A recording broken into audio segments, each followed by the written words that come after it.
क्या भगवान सच में होते हैं या ये सिर्फ एक विश्वास है? क्या भगवान मंदिरों में रहते हैं या हमारे अंदर? क्या भगवान एक रूप है या एक ऊर्जा? नमस्कार दोस्तों, आज का ये वीडियो सिर्फ जानकारी नहीं देगा, बल्कि आपको एक इनर जर्नी पर ले जाएगा, जहां आप भगवान को समझेंगे नहीं, बल्कि महसूस करेंगे। आइए शुरुआत करते हैं। सबसे पहले भगवान शब्द का अर्थ क्या है? संस्कृत में भगवान शब्द बना है भग प्लस वान। भक्त का अर्थ होता है ऐश्वर्य, प्रॉस्पेरिटी, शक्ति, पावर, ज्ञान, विजडम, यश, फेम, वैराग्य, डिटैचमेंट, धर्म, राइटियसनेस। और वान का अर्थ है जिसके पास ये सभी गुण पूर्ण रूप से हों, यानी भगवान वह है जो संपूर्ण है, पूर्ण है और सर्वशक्तिमान है। लेकिन यह सिर्फ शुरुआत है। अब एक और गहरा सवाल, अगर भगवान इतने शक्तिशाली हैं, तो क्या वे हमसे अलग हैं या हम उनसे जुड़े हुए हैं? हमारी प्राचीन ग्रंथों में एक बहुत गहरी बात कही गई है, अहम ब्रह्मास्मि, अर्थात मैं ही ब्रह्म हूँ, मैं ही भगवान हूँ। और तत्वमसि, अर्थात तुम वही हो। इसका मतलब क्या है?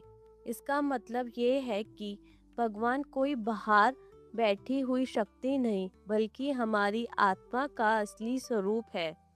अब सोचिए, जब आप पैदा हुए थे, तब आपके अंदर कोई डर नहीं था, कोई अहंकार नहीं था, कोई नफरत नहीं थी, सिर्फ शुद्ध प्रेम था, सिर्फ शांति थी।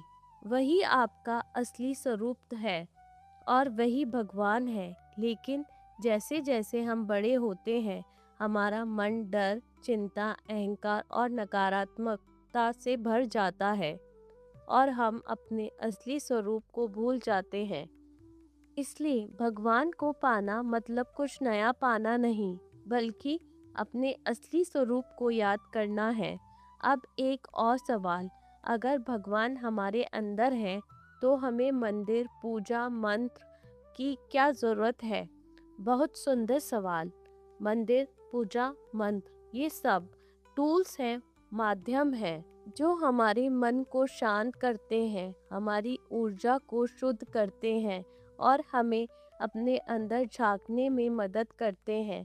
लेकिन अगर मन अशांत है, तो मंदिर में भी शांति नहीं मिलेगी, और अगर मन शांत है, तो हर जगह मंदिर है। अब समझते हैं भगवान को कैसे महसूस करेंगे। पहला रास्ता शांति। जब आप कुछ देर के लिए सब कुछ छोड़कर बस शांति में बैठते हैं, वहीं भगवान मिलते हैं।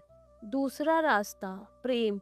जब आप बिना किसी स्वार्थ के किसी से प्रेम करते हैं, वही भगवान है। तीसरा रास्ता सेवा, सर्विस। जब आप किसी की मदद करते हैं बिना किसी उम्मीद के, वही भगवान प्रकट होते हैं। चौथा रास्ता सत्य, ट्रुथ। जब आप सच के रास्ते पर चलते हैं, वही भगवान आपके साथ चलते हैं। अब एक और गहरी बात, हम अक्सर भगवान से मांगते हैं पैसा, सफलता, रिश्ते, खुशियाँ। लेकिन क्या आपने कभी सोचा है, अगर भगवान आपको सब कुछ दे भी दे, लेकिन मन अशांत रहे, तो क्या आप खुश रह पाएंगे? नहीं। इसलिए भगवान हमें वह नहीं देते जो हम चाहते हैं, बल्कि वह देते हैं जो हमारे विकास, ग्रोथ के लिए ज़रूरी होता है। कभी खुशी के रूप में, कभी चैलेंज के रूप में, क्योंकि हर एक्सपीरियंस हमें कुछ सिखाने आता है। अब अंत में भगवान को समझना एक जर्नी है, कोई डेस्टिनेशन नहीं। आप जितना अपने अंदर जाएंगे, उतना भगवान को महसूस करेंगे।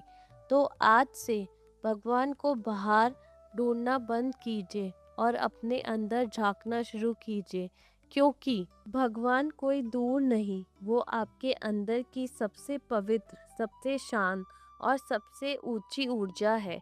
और जिस दिन आपने खुद को समझ लिया, उस दिन आपने भगवान को पा लिया। जब मन शांत हो जाए तो समझ लेना भगवान पास हैं। हरे कृष्णा, हरे कृष्णा।